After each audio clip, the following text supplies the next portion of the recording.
Alhamdulillah binikmatihi tatimmus shalihat wa bifadlihi tatanazzalul barakat. Asyhadu an la ilaha illallah wahdahu la syarikalah wa asyhadu anna Muhammadan abduhu wa rasuluhu la nabiyya ba'dah. Allahumma salli wa sallim wa barik ala Muhammad wa ala alihi wa sahbihi wa man tabi'ahum bi ihsanin ila yaumiddin. Amma ba'du fa ya ibadallah, inni usikum wa nafsi bi taqwallah wa ta'atihi faqad fazal muttaqun.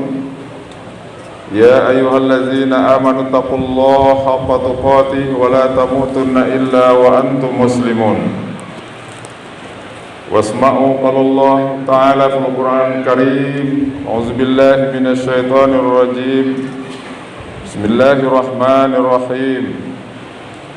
Ya ayyuhallazina amanu taqullaha wa qulu qawlan sadida. Yuslih lakum a'malakum wa yaghfir lakum dzunubakum. Wa may yuti'illaha wa rasulahu faqad faza fawzan 'azima. Bapak-bapak, saudara hadirin kaum muslimin sidang Jemaah Jumat rahimakumullah. Mari kita bersyukur kepada Allah Subhanahu wa taala. Allah telah menciptakan kita yang disebut dengan ijad. Kemudian setelah kita diciptakan oleh Allah, kita dilengkapi dengan semua fasilitas hidup yang disebut dengan imdad. Oleh karena itu kita perlu bersyukur kepada Allah Subhanahu wa taala. Kemudian salawat beriring salam tidak lupa pula kita mohonkan kepada Allah semoga dicurahkan untuk kekasih Allah junjungan kita semua Nabi Muhammad sallallahu alaihi wasallam.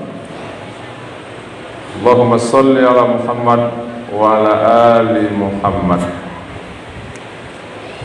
Masyarul muslimin sidang Jemaah Jumat rahimakumullah. Hari raya kurban atau hari raya haji itu adalah hari rayanya Nabi Ibrahim alaihissalam.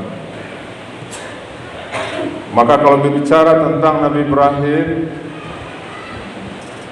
minimal 5 kali dalam sehari semalam namanya kita sandingkan dengan nama Nabi Muhammad SAW. Dalam salawat kita, Allahumma salli ala Muhammad wa ala ali Muhammad kama shallaita ala Ibrahim wa ala ali Ibrahim. Kenapa sedemikian dekat umat Nabi Muhammad dengan Nabi Ibrahim alaihissalam? Banyak jawabannya. Salah satu adalah karena Nabi Ibrahim alaihissalam merupakan model, contoh, uswatun hasanah, qudwah. Salah satunya yang akan kita contoh dari Nabi Ibrahim itu adalah bagaimana Nabi Ibrahim telah mencapai puncak ketaatan peribadatan kepada Allah Subhanahu wa taala. Apalagi kita sebagai seorang muslim, sebagai seorang mukmin, identitas diri kita, jati diri kita adalah beribadah, taat kepada Allah Subhanahu wa taala. Ya ayyuhan nas, wa'budu rabbakumul ladzi khalaqakum wal ladzina min qablikum la'allakum tattaqun, kata Allah. Wahai manusia, sembahlah Tuhanmu yang telah menciptakanmu dan menciptakan orang-orang sebelum kamu agar kamu bertakwa. Wa ma khalaqtul jinna wal insa illa liya'budun. Tidaklah kuciptakan jin dan manusia kecuali untuk menyembah kepadaku. Itulah tugas pokok kita hidup di dunia ini. Taat, beribadah kepada Allah Subhanahu wa taala. Nah, untuk bisa taat dalam ibadah, ketaatan kepada Allah, maka contohlah Nabi Ibrahim alaihissalam. Masyarul muslimin, sidang Jemaah Jumat rahimakumullah. Dalam beribadah yang perlu kita pahami dan kita ketahui adalah terkait dengan ketaatan kita dan ibadah kita kepada Allah. paling kurang ada 4 hal yang perlu kita perhatikan dalam beribadah itu, agar ibadah kita tidak sia-sia, agar ibadah kita diterima oleh Allah Subhanahu wa taala. Yang pertama, untuk taat kepada Allah, beribadah kepada Allah, yang kita butuhkan adalah taufik dari Allah Subhanahu wa taala. Apa itu taufik? Khalqut ta'ah li ta'atihi, khalqut ta'ah li abdihi. Adanya dorongan, motivasi, izin dari Allah untuk mentaati Allah Subhanahu wa taala bagi hambanya. Maka dalam beribadah, dalam taat pada Allah dibutuhkan yaitu taufik. Kalau hidayah kita sudah dapat semuanya kaum muslimin. Tidak ada di antara kita yang tidak tahu lagi bahwa zina itu haram, korupsi itu haram, sogok menyogok itu haram, mengambil hak orang lain, mengambil tanah orang lain itu adalah haram. Tidak ada kita yang tidak tahu lagi. Tapi masih banyak umat Islam ini yang melakukan itu. Umat Islam sudah tahu bahwa sholat berjemaah ke masjid itu bagus, sholat malam itu mulia. Tetapi masih banyak umat Islam yang melalaikannya. Persoalannya di mana? Karena taufik itu mungkin yang belum diberikan oleh Allah kepada orang-orang seperti itu. Bahkan banyak orang yang sekolahnya tinggi, mengaji ke sana kemari, tetapi akhlaknya masih jauh dari yang diharapkan. Apa yang kurang? Hidayah sudah ada, tetapi yang kurang adalah taufik. Inilah kita butuhkan dalam kehidupan ini.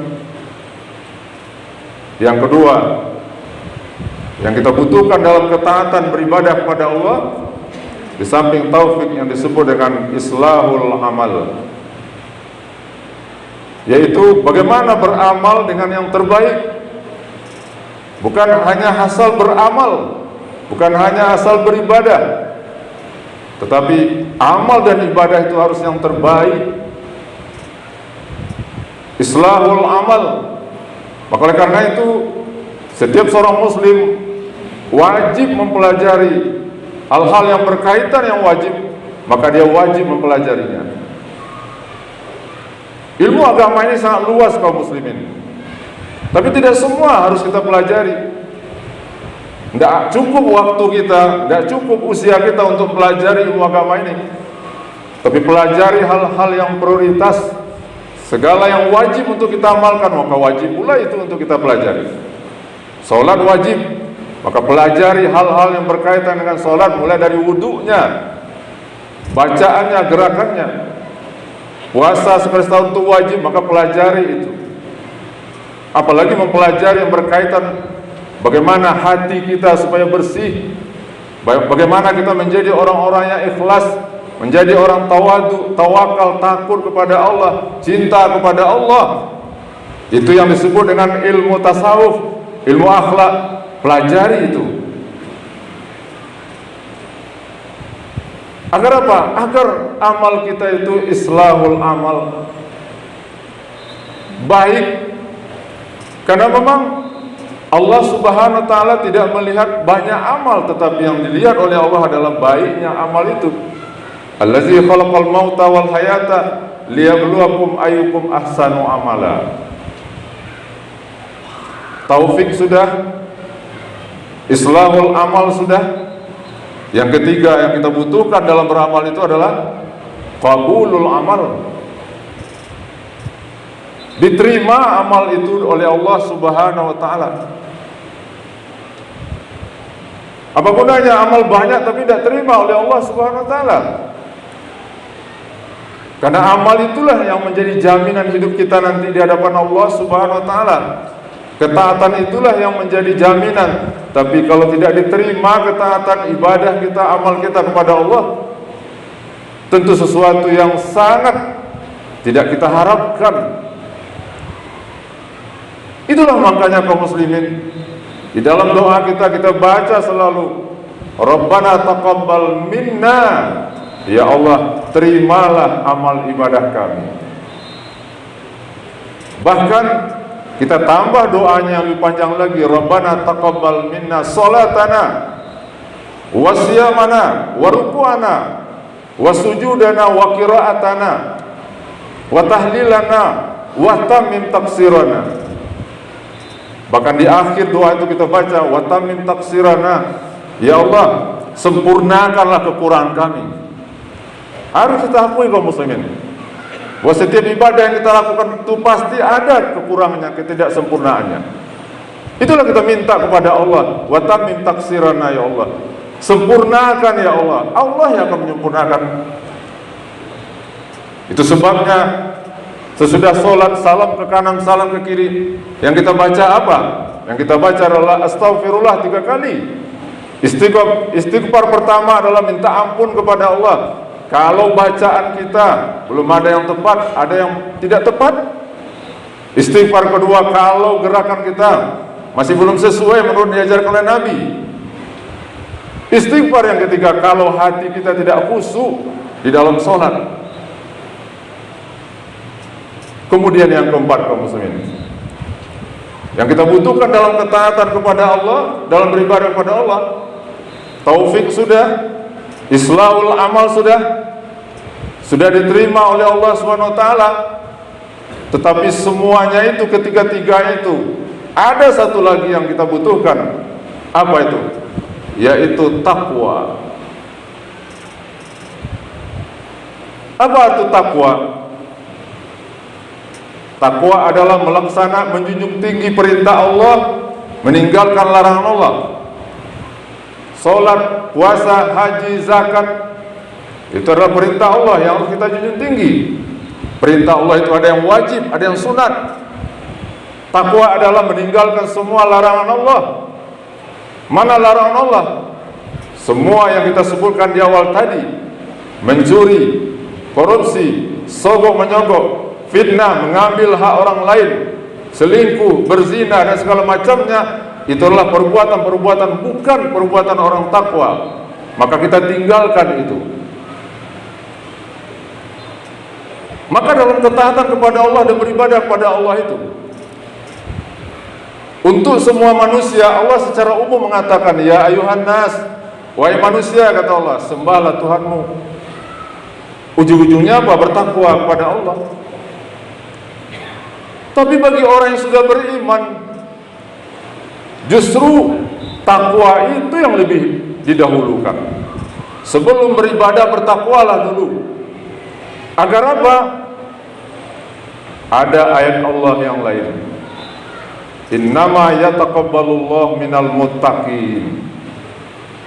Allah hanya akan menerima ibadah ketaatan dari orang-orang yang bertakwa. Ayat ini kaum muslimin hendaknya kita renungkan selalu, bahwa ayat ini mengisyaratkan kepada kita bahwa betapapun banyaknya amal ibadah kita. Kemarin kita baru melaksanakan ibadah kurban, tapi kalau kita tidak bertakwa, tidak diterima oleh Allah SWT. Salat malam rajin, membaca Al-Quran rajin, menolong orang lain rajin, haji, umrah. Tapi kalau tidak bertakwa, apa itu takwa? Meninggalkan hal-hal yang dilarang oleh Allah yang kita sebutkan tadi. Maka Allah mengatakan, innama yataqabbalullahu minal muttaqin. Allah hanya menerima ibadah dari orang-orang yang bertakwa. Salat iya, puasa iya, tapi masih makan riba, maka tidak akan diterima oleh Allah Subhanahu wa taala. Salat iya, puasa iya, berkurban iya, membantu orang lain, tapi masih korupsi, tidak diterima oleh Allah Subhanahu wa taala. Ini bukan perkataan khatib, tapi Allah yang mengatakan seperti ini. Memang berat kaum muslimin. Makanya dalam sebuah riwayat ada hadis yang mengatakan, seseorang yang rajin sholat malam, rajin berselawat puasa, kemudian amalannya dibawa oleh malaikat, baru pada langit pertama ditolak oleh malaikat, ditolak oleh Allah Subhanahu wa taala. Kenapa? Karena kata Allah, orang ini rajin ghibah. Orang ini rajin membicarakan aib orang lain, ditolak. Berarti orangnya tidak takwa, tidak ikhlas. Bahkan di dalam kitab Minhajul Abidin, Imam Al-Ghazali mengatakan, bagi orang-orang yang tidak ikhlas dan tidak bertakwa kepada Allah, dua kehinaan yang diperoleh olehnya. Nanti ketika amalnya itu dihadapkan kepada Allah, Allah suruh campakkan amal itu ke dalam neraka, kata Allah. Yang kedua, nanti di padang mahsyar diperlihatkan oleh Allah, dipermalukan oleh Allah kepada hambanya. Karena orang yang tidak bertakwa, orang yang tidak ikhlas, dia menipu Allah dan menipu manusia. Inilah yang dikatakan oleh Allah kaum muslimin dalam ayatnya yang ke-70 dalam surat Al-Ahzab. Ya ayyuhallazina amanu taqullaha wa qulu qawlan sadida. Wahai orang beriman, bertakwalah kepada Allah dan berkatalah dengan perkataan yang benar. Orang yang bertakwa itu apa keuntungan bagi dia, kata Allah? Yuslih lakum a'malakum. Allah akan membaguskan amalnya. Tadi kita katakan bahwa kunci dari ibadah dan ketaatan adalah islahul amal. Kalau orang sudah bertakwa kepada Allah, taufik akan diberikan oleh Allah padanya. Kalau orang itu sudah bertakwa kepada Allah, maka Allah akan baikkan amalnya. Allah yang akan membaguskan kita beramal kalau kita bertakwa kepada Allah.